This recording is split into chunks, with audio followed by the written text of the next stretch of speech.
आइए हम आज आपको नागपुर के अड़ियाल टेकरी ग्राम पंचायत के दर्शन करवाते हैं। बहुत अच्छा गांव है।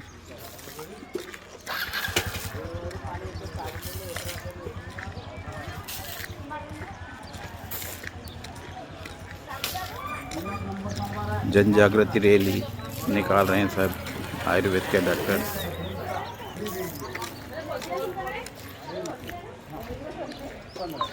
मिट्टी, पानी, धूप, हवा, सब रोगों की एक दवा।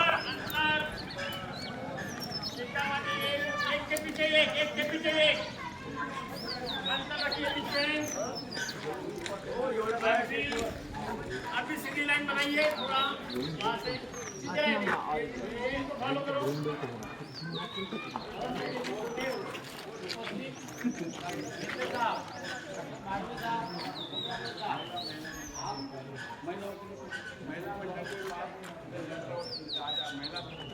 क्या तैयार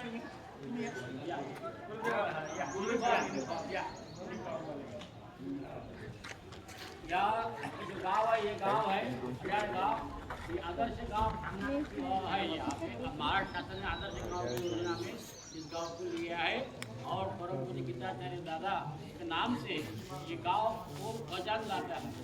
तो मैं अभी ये जो यहाँ का संयोजक है सम्मेलन के इस वक्त जागतिक आरोग्य दिन, जागतिक महिला दिन है, इसके बारे में और जो आपने मेरी आने निकली है इसके बारे में दो शब्द बताएं।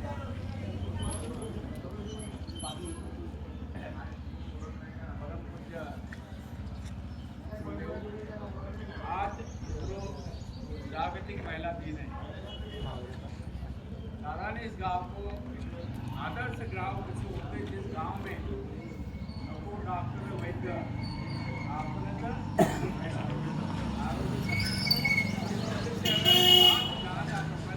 महिला सुख निरोगी पाया।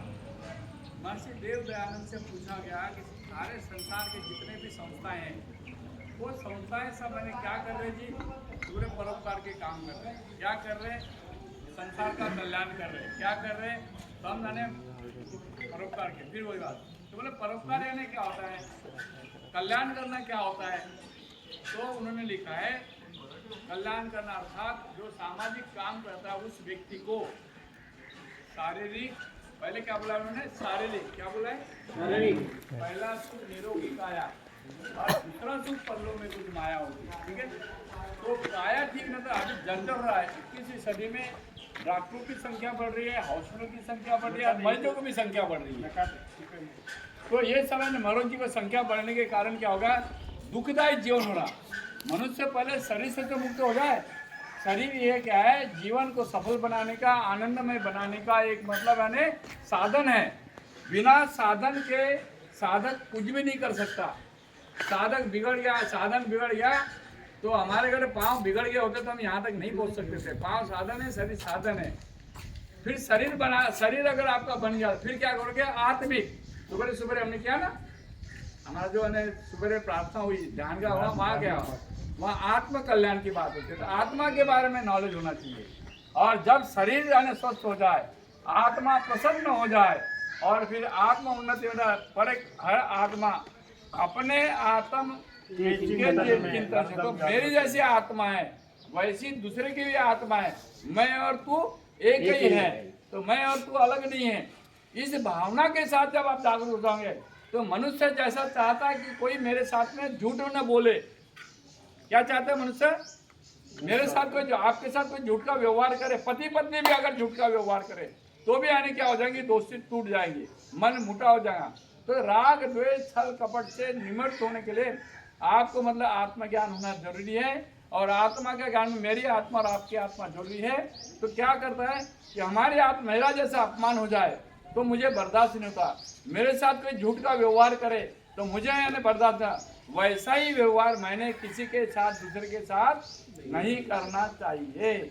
ऐसी अगर भावना रही है, आत्मविज्ञान जब आपको हो जाएगा तो आपके स्वभाव से, आपके मन से छल कपट राग और द्वेष की भावना जब निवृत्त हो जाए क्योंकि मॉडर्न मेडिकल साइंस भी कह रहा है 80% कॉज ऑफ दिस साइकोसोमैटिक बोल रहा है, तो मानसिक रोग है। बच्चा कितना 20, सारा मेडिकल साइंस 20% में जी रहा है, तो 90% में आने के लिए आपको मतलब आत्मविज्ञान की जरूरत है। उस आत्मदान को महिला दिन तर जिच्या हाती पाडण्याची दोरी ती जिच्या हाती आरोग्याची दोरी राहील। तरी स्वयंपाकाची परत दोरी, म्हणजे तरी स्वयंपाकाची दोरी ती आरोग्याची सुधारी। तो प्राकृतिक चिकित्सा में बोला है कि रोग कहाँ से आते हैं, एलोपैथी वो अगर सब बोलते हैं, मगर प्राकृतिक चिकित्सा का ऐसा कहना है कि रोग कहाँ से आते हैं, रोग आते किचन रूम से।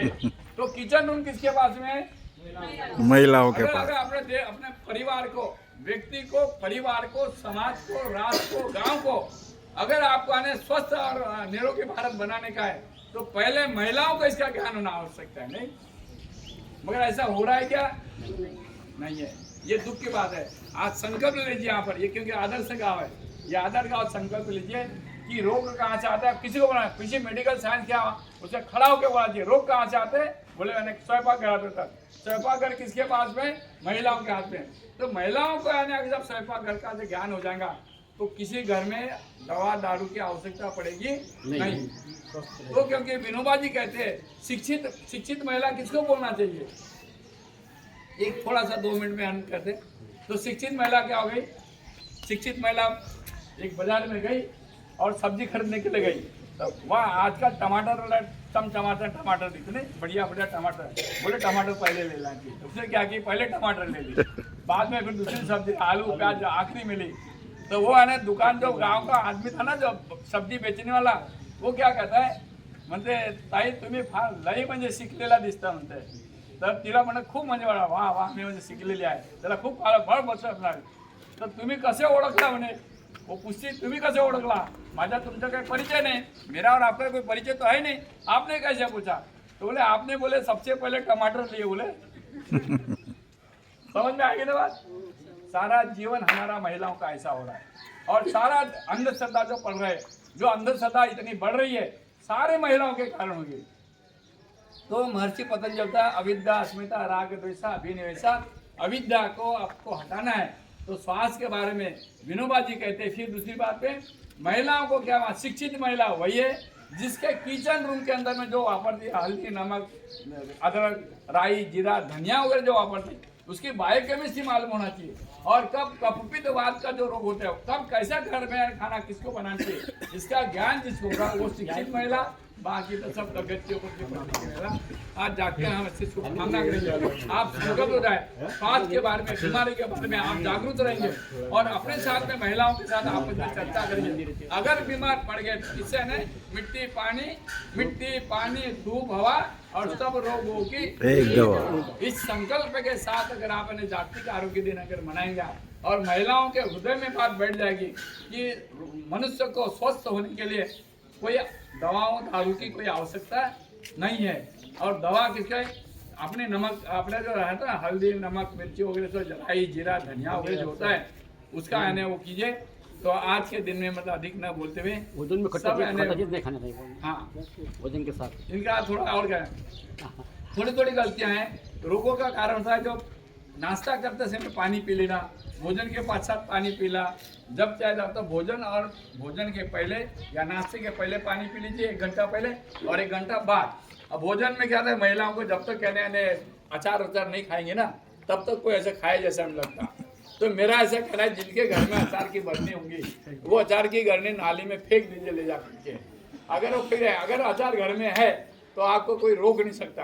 बोलने वाला आया ठीक है उद्यापासून आता तर घेऊनच घेतो नाही। और महिला क्या करती है, सब्जी अगर ज़्यादा परिवार में हो गई तो मला काही भाजीची गरज नहीं है, वहाँ है ना लोणचं है ना आपल्या घरी, तो लोणचे के साथ वो खा लेती है। जैसा लोण के साथ खाई, ये लाला रस है ना, अपनी जो भोजन क्यों नहीं खाना चाहिए, नींबू क्यों निचोड़ना चाहिए, वो नहीं लेना चाहिए। तब क्या होता है कि वो लाला रस जब यानी कार्बोहाइड्रेट में साथ मिलती है तो लाला रस उसके साथ उदासीन हो जाती है। जो लाला रस उदासीन होता है, आप जो खाया हुआ भोजन है, वो खाया भोजन क्या होता है, एसिड होता है ना, खाना खाने के बाद में डकारे आती है, गिरकारे आती है, भारीपन रहता है छाती में, वो सब है ना फर्मेंटेशन की क्रिया होती है, सड़ने की क्रिया होती है। इसके कारण इसके भोजन में अचार और खटाई का नहीं है काम, दोहरा है। भोजन में भोजन में भोजन में और खटाई का नहीं है काम आते मनाएंगी खुशियाँ तमाम। तो आज के दिन हम जैसे सारी महिलाओं का अनेक कल्याण हो और